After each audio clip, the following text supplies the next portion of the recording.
Welcome to this explainer. Look, if you're steering a massive global ERP transformation, you already know the deal. These projects are an absolute beast. They are incredibly complex and, honestly, beyond stressful. So today, we're putting you right in the executive hot seat. We're going to break down the core survival skills you absolutely need to navigate tricky vendor management, sudden project crises, and those incredibly high-stakes go-live decisions. We are definitely not here to get bogged down in software configuration today. No, we're focusing entirely on executive survival through evidence-based management. So let's jump right in. Picture this scenario. Your vendor's weekly report just landed on your desk. You skim it, and the overall project status is sitting there as a comforting, bright green. Everything is totally fine, right? But just out of curiosity, you decide to actually peek under the hood into the project management tools. Maybe it's Jira, maybe it's SAP Cloud ALM, and what do you see? Critical defects are actually spiking. Crucial design decisions are completely overdue. So what do? Do you just blindly trust the comforting story you're being told, or do you act on the alarming data you're actually seeing? To survive crises exactly like that one, we're going to walk through 5 crucial paradigm shifts today. The illusion of green, prioritizing evidence over narrative, understanding why overtime is not capacity, distinguishing hard gates from risks, and tackling the ultimate go-live decision. Okay, Section 1, the illusion of green. Let's talk about objective status. We need to completely redefine a concept that we all see every single day. The good old red, amber, green status, right? A green status absolutely does not mean the vendor simply feels confident or optimistic about catching up. No way. It has to be strictly tied to objective, predefined thresholds. Green literally means 0 critical delays and 0 major blockers. That's it. If critical defects are actively rising, that is objectively not green, regardless of how much faith the vendor has in their team. Project status has to be a cold, emotionless reflection of the facts on the ground. Now, think about the mandatory sequence of how an executive actually needs to make decisions. It's a chain. You can't just jump straight from hearing about an issue to immediately making a call. First, obviously, you spot the issue. But second, and this is the critical step that almost everyone skips, you have to demand the evidence. Third, you apply your own judgment to that hard evidence. Only then do you reach a decision. If you skip that evidence phase, well, you're literally just managing by hope, not reality. Which brings us nicely to Section 2, evidence over narrative. Basically, making them prove it. This concept right here is the absolute heartbeat of this entire explainer. You're always going to hear a narrative, hey, everything's under control, or don't worry, we're 95% done. That's just a story, right? Narrative explains things, sure, but evidence actually proves them. What does objective evidence look like? It looks like test pass rates, defect aging charts, independent peer reviews, formal sign-offs. As an executive, your job is to constantly play detective. You have to separate the warm, fuzzy story you're being pitched from the hard, undeniable evidence you can verify. Let me give you a really common example. Imagine you're gearing up for your massive system integration testing phase. The vendor comes to you, incredibly excited, reporting a data migration success rate of 99.4%. I mean, wow. It sounds fantastic, doesn't it? You might be super tempted to just instantly rubber stamp the next phase because, hey, 99.4% is basically perfect. But hold on just a second. What exactly is hiding inside that missing 0.6%? If that tiny little sliver of failed data happens to be your high-value fixed assets, your major customer receivables, or critical tax data, your migration is absolutely doomed. It doesn't matter how small the percentage is, that 0.6% could trigger a literal catastrophic compliance failure or just completely halt your entire supply chain.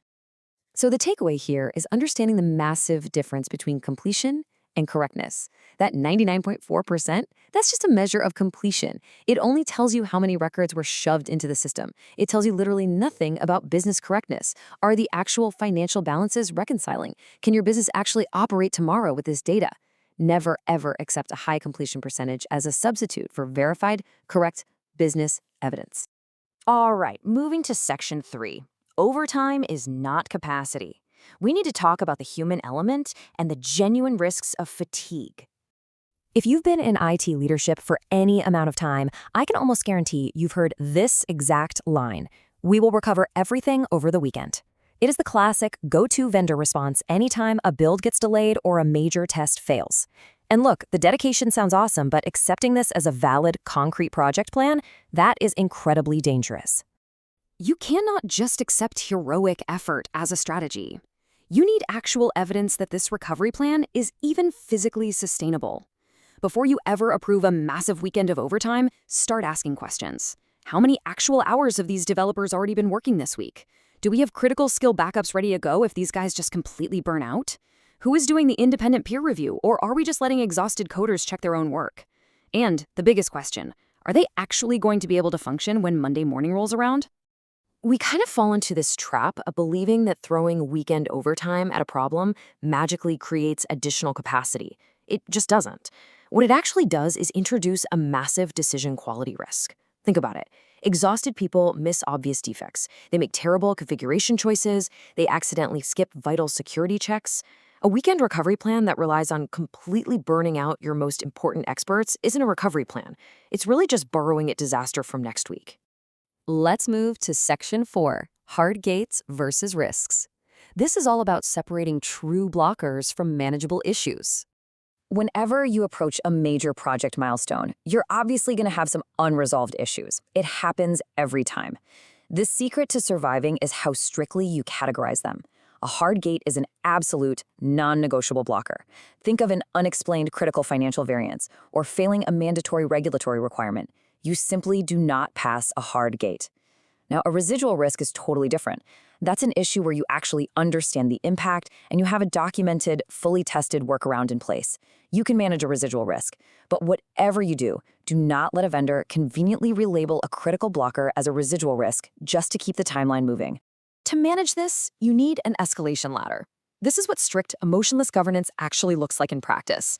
Issues absolutely shouldn't be festering down at the working level if they're starting to impact the critical path. If a delay hits that critical path, it needs to immediately jump to level 1.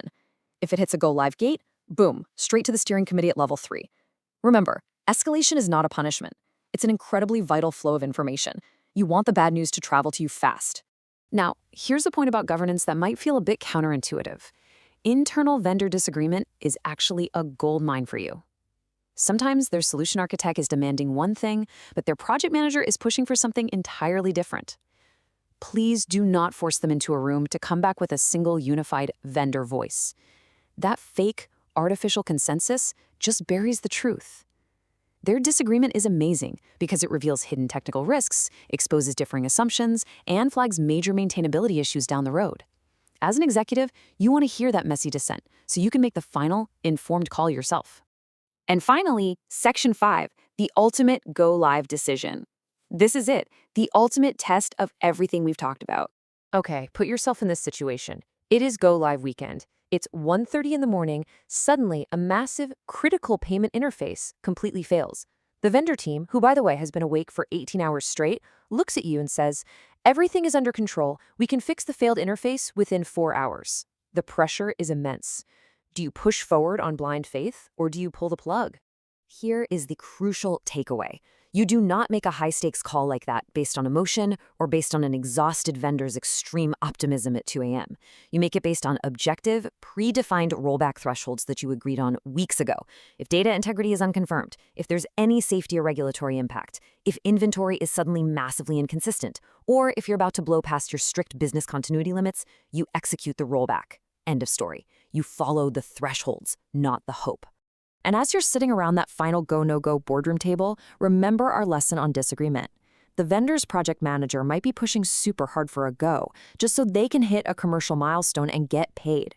Meanwhile, the lead engineer might be quietly whispering hold because a critical stress test just failed. Surface that dissent. Dig into the evidence behind it. The final decision always belongs to your governance, based on your hard gates, absolutely not the vendor's commercial schedule. Well, we've covered a ton of ground in this explainer today. We shattered the illusion of a green status, dug into the severe, hidden risks of team fatigue, and defined what strict hard gates actually look like. So I'm going to leave you with one final thought as you head back into the trenches of your own project steering committees. When the pressure is really on, and literally millions of dollars are on the line, are your decisions based on hope, or are they built on rock-solid evidence? Demand the evidence. Thanks for joining me.